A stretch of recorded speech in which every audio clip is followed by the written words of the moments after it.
I used to think the wet season or monsoon season in Thailand meant that it rained all of the time, when this is late July now.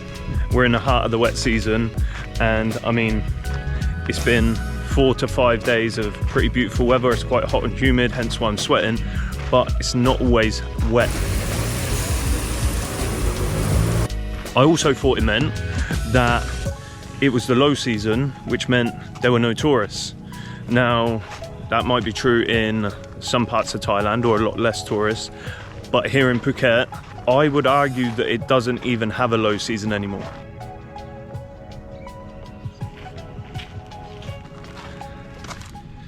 When you hear of the wet season or monsoon season in Thailand, the first thing that comes to mind, or at least it did with me, is that it rains all the time. It's not worth coming, the weather's going to be horrible. When in reality, a lot of the time, the weather is still going to be good. You might have some days where it rains non-stop. You might have some weeks where you get 5, 6, 7 days where it rains, or you might just get an hour or two here or there. Or like I've just had 4 to 5 days of beautiful weather without any rain. Now, the only thing I would keep in mind during this time is that you will have wetter patches and you will have drier patches. So I've got lucky the last 4 or 5 days, and we are due rain in the next few days, and chances are it will be heavy when it does rain.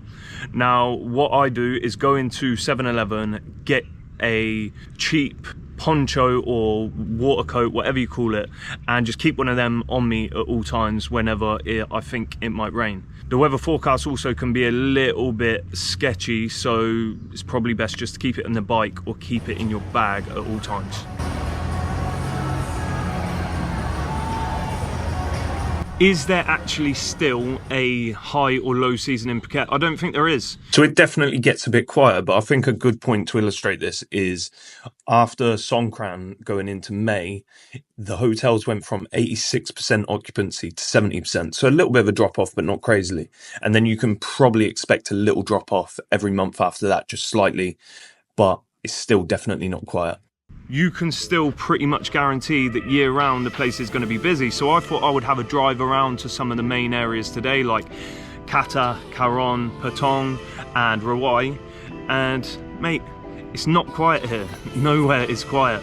So I'm going to call myself out here because this was Nai Han Beach the other morning and it was quiet. It was only about 7:30 or 8 in the morning, but as you can see, there was hardly anyone there. But this really is the only sign of a low season that I've seen in the whole of Phuket. Don't get me wrong, I would say Karon is slightly quieter, but apart from that, the roads are still busy, the beaches are still fairly busy.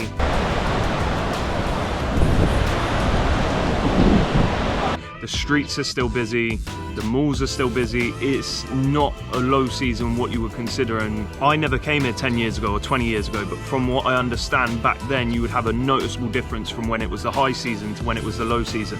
I think them days are gone.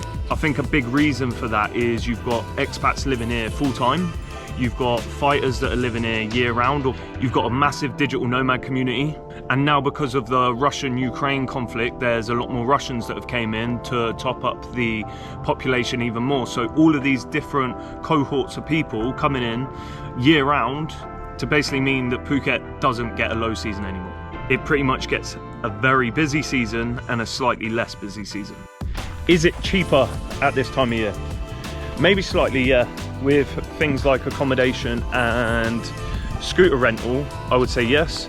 You're not going to go into restaurants and it be cheaper to get food, but you might have a better deal with a hotel, or you might have a better deal on Airbnb, or you might have a better deal on renting a scooter because you have more bargaining power because there's less people to actually rent the scooters off of people. I remember being here 2 years ago in Phuket and I was struggling to find a place to get a scooter for about 3 or 4 days. Yet now, pretty much all of the scooter rental places that you go past have stacks of bikes outside ready to take, which means you can barter and you can haggle them down a little bit. I've just got a bike on a short-term rental for 7 days for 1,400 baht, and it's a relatively new bike, 160cc. Now, if I would have rented that for a month, I could have got it down much more, but I didn't think that was a bad deal, especially here in Phuket, in Rawai, which is one of the most populated areas with expats, so the prices are a little bit inflated. Now, with accommodation, there's probably a 10 to 20% reduction in cost for most places, but some other places the rent isn't that much cheaper. However, you will have a little bit more to choose from, so maybe you can find a cheaper option and get more for your money. Is the island quieter? I know I've already touched on this, but I would say yes, slightly, but not by that much. The gyms are still busy, the restaurants are still busy, the roads are still busy. The accommodation, you can still see a lot of people staying around, but what I was quite surprised at today is when I drove through Kata and Karon and Patong, it was as busy as I've ever seen it. Kata beach is absolutely heaving, and I can't speak for the nightlife in them places, but I'm staying down in Rawai, and last night, just on a Tuesday night, the place was busy. There's people in bars, there's people in restaurants, there's people on the streets, the roads are busy till late at night. So is it quieter at this time of year? Yeah, marginally, I can see that and I can feel it, which is a bit nicer, it's a nice change, but it's not that much quieter. Maybe that will change and get a little bit quieter next month in August, September and October, but we are nearly in August, we're days away from August, and it's still very, very busy here, so I don't know. You tell me. If you've been here in August, September, October, I've got a lot of good friends here and they seem to agree and say that it doesn't get much quieter than this now. I'm recording here and look at all these crabs move. Look at them all. Look. They're everywhere. Crabs everywhere. One more thing to note, tours and excursions. Now you will probably be able to bargain these down a little bit because they will be in less demand. So I thought, and so is probably true because they will be in less demand, which will mean there's more tourists per tour, which means you can try and haggle them down. But up at Karon Viewpoint today, there was 6 to 8 vehicles, all with tours and all full. And there have been boats going out today, but one thing to note is that because of the weather, you may struggle a little bit sometimes to go out if the weather's too bad, if the sea's too choppy. You might not get out on the trip that you want to or the excursion you want to, or maybe you do get out, but it won't be very nice because the conditions will be shit and it just won't be an enjoyable experience, especially if you're going to an island or something that's outdoors that you're planning to see some beautiful scenery, some clear water, go scuba diving, snorkeling, anything like that. The good thing though is that they should, by the looks of it, all be running.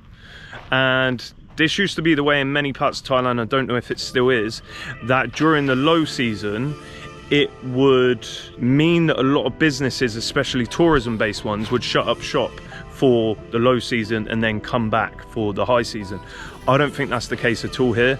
Maybe there's certain excursions that you won't be able to go on at this time of year. I believe Similan Islands you can't go to, and maybe there's 1 or 2 others, but for the rest of it, it seems from who I've spoken to and the tours that I've seen, most things are still going ahead, weather dependent. So would I still come to Thailand in the low season? 100%. Would I come to Phuket in the low season? Well, I'm here and it's fine.